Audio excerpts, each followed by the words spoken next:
জয় জগন্নাথ। আজকে মহাপ্রভুর সাজসজ্জা আমি তোমাদের কাছে তুলে ধরার চেষ্টা করছি। তো চলো, আমি নিয়েছি তাদের রাজবেশগুলো। এইবার তারপরে সুভদ্রা দিদিকে প্রথম রেডি করছি। সুভদ্রা দিদি লাল টুকটুকে একটা ড্রেস পরেছে, আর তারপরে কোলে তুলে নিয়েছি বলরাম দাদাকে। বলরাম দাদাকে একটুখানি আদর করে নিয়ে তারপরে আমি রাজবেশ পরাচ্ছি। প্রথমে ওড়নাটা দিয়ে দিয়েছি, তারপরে দেখো এই সবুজ রঙের ড্রেসটা কি ভালোই না লাগছে আমার বলরাম দাদাকে। দেখো তো কেমন লাগছে পুরোটা রেডি করে। তারপরে কোলে তুলে নিলাম আমাদের জগন্নাথ দাদাকে। জগন্নাথ মহাপ্রভু আমাদের, তাকেও একটুখানি আদর করে নিয়ে তারপরে তার এই হলুদ রঙের ড্রেসটা পরাবো। প্রথমে ওড়নাটা পরিয়ে দিলাম। এই যে তিন ভাই বোনের যে সুন্দর পোশাক, এটাকে ওখানে পুরীতে বলে না রাজবেশ। রাজবেশ আমরা পুরী থেকেই কিনে এনেছিলাম, আর আমাদের মহাপ্রভুকেও কিন্তু পুরী থেকেই আমরা নিয়ে এসেছিলাম। আগের বছরও আমি আর পুপুর বুদ্ধিতেই আমরা ও বাড়িতে রেখে এসেছিলাম, কারণ যেহেতু মম মাসি হয় তাই জন্য মাসির বাড়ি যাচ্ছে আজকে জগন্নাথ আমাদের।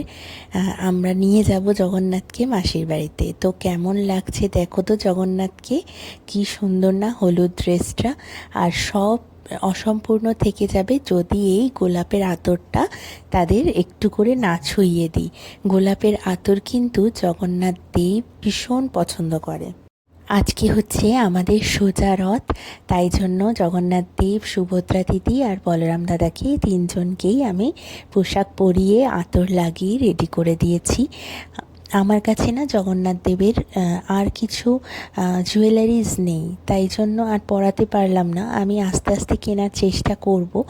আর দেখো পুপুর আগের বছরের রথটাই রয়েছে, এটা খুব ভালো আছে বলে ওই জন্য আর এবারে রথ কিনিনি। তিনজনকেই রথে বসিয়ে দিয়েছি।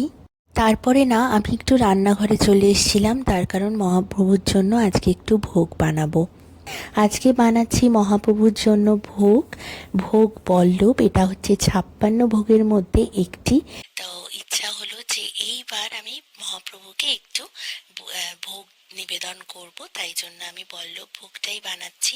সমস্ত সরঞ্জাম নিয়েছি ঘি, তারপর হচ্ছে গুড়, আটা, আর হচ্ছে বড় এলাচ, ছোট এলাচ আর লবঙ্গ গুঁড়ো করে নিয়েছি। আর দুটো এলাচ গোটা রেখে দিয়েছি, ওটাও আমাদের কাজে লাগবে এই ভোগ বানানোর জন্য। এইবার জয় জগন্নাথ বলে মহাপ্রভুর নাম করে আমি বসিয়ে দিলাম গ্যাসে হচ্ছে কড়াই বসানোর পরে দিয়ে দিয়েছি দুটো গোটা যে এলাচ রেখেছিলাম সেটা, আর দিয়ে দিচ্ছি 2-3 চামচ মতো একটু ঘিটা একটু বেশি দিলে এই বল্লভ ভোগটা খেতেও ভীষণ ভালো হবে, আর গন্ধটা ভীষণ ভালো বেরায়, ঘিয়ের গন্ধটা। তারপরে যে এক বাটি আমি আটা নিয়েছিলাম সেই আটাটাও দিয়ে দিলাম। দিয়ে কিন্তু গ্যাসের ফ্লেমটা একদম কমিয়ে দিতে হবে, নালে পোড়া লেগে যেতে পারে। তারপরে নাড়িয়ে যেতে হবে অনবরত। অনেকেই চিনি দিয়ে করো বল্লভ ভোগটা, আমার কাছে গুড় অ্যাভেলেবেল ছিল বলে আমি ওটা দিয়েই করেছি। আর যখনই একটুখানি শুকনো হয়ে যাবে, ঘিটা একেবারে মাখো হয়ে যাবে আটাটার সাথে, তারপরে ওই গুঁড়ো মশলাটা দিয়ে দিতে হবে। আরও যখন ঝুরঝুরে হয়ে যাচ্ছে জিনিসটা, তখন আর একটু ঘি দিয়ে দিলে ভালো হয়। অনেকে দুধ দেয়, আমার কাছে দুধ ছিল না বলে আমি একটু জল দিয়ে এটাকে একটু মাখা মতো করে নিয়েছি। তারপরে মহাপ্রভুকে নিবেদন করেছি এই যে বল্লভ ভোগ।